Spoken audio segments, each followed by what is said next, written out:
they do come with a little piece on the back. You seen I just pulled it out. That's for reaming the inside of the pipe out.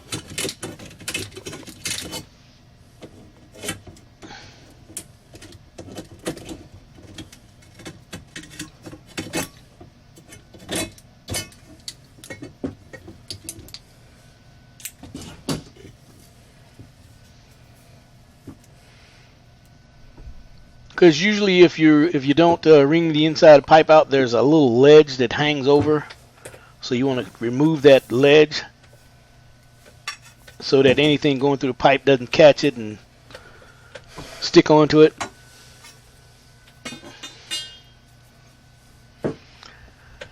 Now, most people are familiar with the sharkbite fittings. It's fairly simple.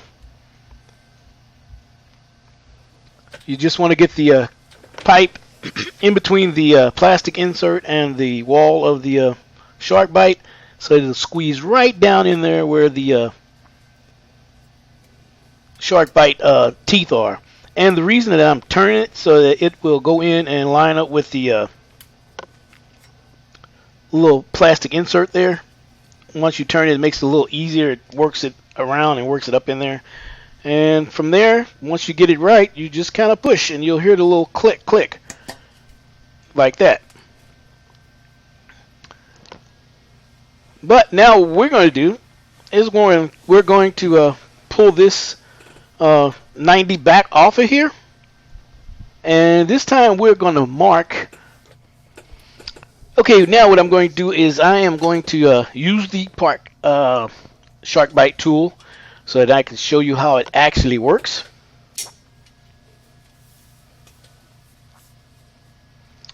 It's fairly simple. Right now I'm trying to give you a great focus on the camera, so when I do go to push it off, it's going to go flying. There's a better way to do this. I can get it off easier than that, but this makes it easy for me to show you. And if you noticed, it pushed up on the little sleeve there, and once it pushed up on the sleeve, it relieved the shark teeth that are in there, shark bite teeth that are in there. It kind of pushed those out the way so that the pipe can slide right out. Okay, we're going to put this back in here, slip it right back in spot again. But this time we're going to put a mark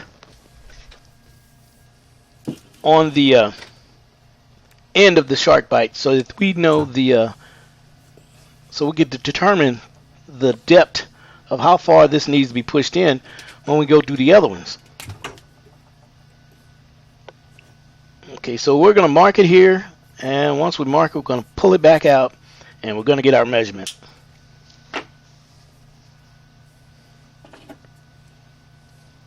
And that way, when we each pipe that we have, we can just go ahead and put the measurement on there, and once we push the shark bite in, we know that we are in far enough. Now it won't go flying all over the place because I can control it, and I'm not trying to focus for the camera right now. Okay, there's two marks on here. The first one is when I didn't have it in far enough, but once I finally pushed it in further, I got the second mark, which should be the actual true mark.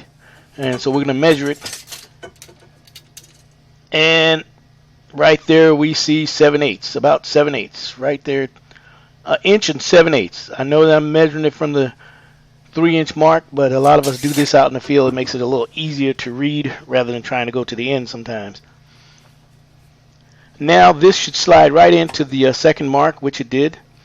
So now we know that all the other ones that we push in, we're going to want to measure 7/8 and push it in to 7/8, and we know that it's in solid.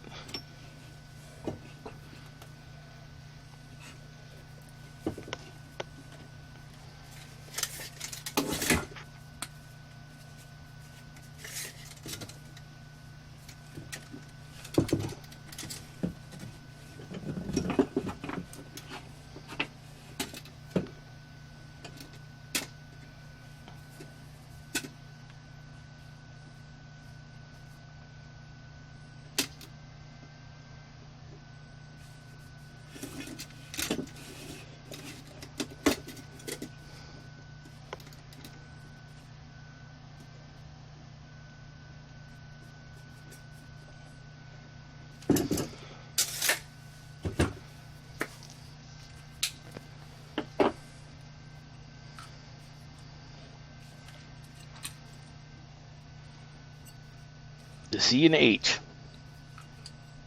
Cold, hot.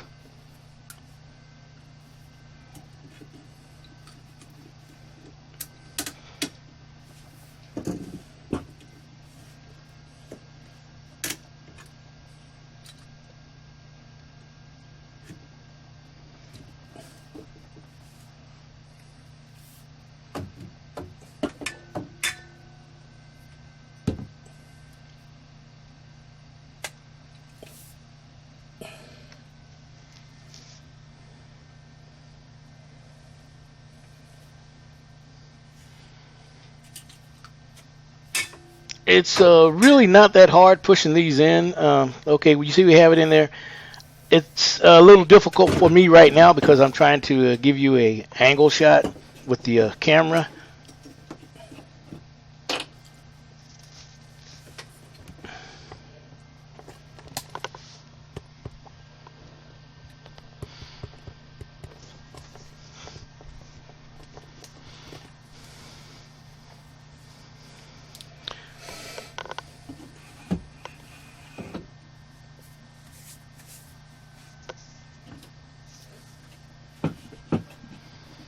And this is going to be the bottom part for the tub spout.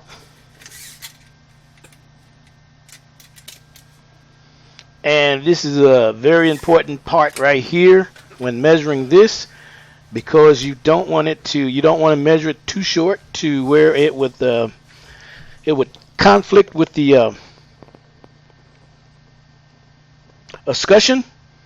If you bring it up too high, it would be in the way of the escutcheon, and you won't be able to get the escutcheon on or the tub spout. So you just want to make sure that you have the measurement to where it will miss the escutcheon, and the directions will be in the box itself. I've been doing it a long time, so I pretty much know the measurements are going to be, and it's going to be 6-inch center to center, from the center of the valve to the center of that wing L. So if that's going to be 6-inch, then I'm not going to cut a 6-inch piece. That means I have to make it center to center 6-inch.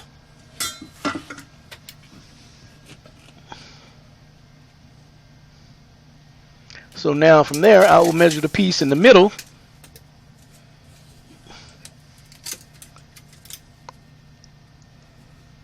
Which I'm not mistaken was it was 3 3/4, something like that, when I measured the first time.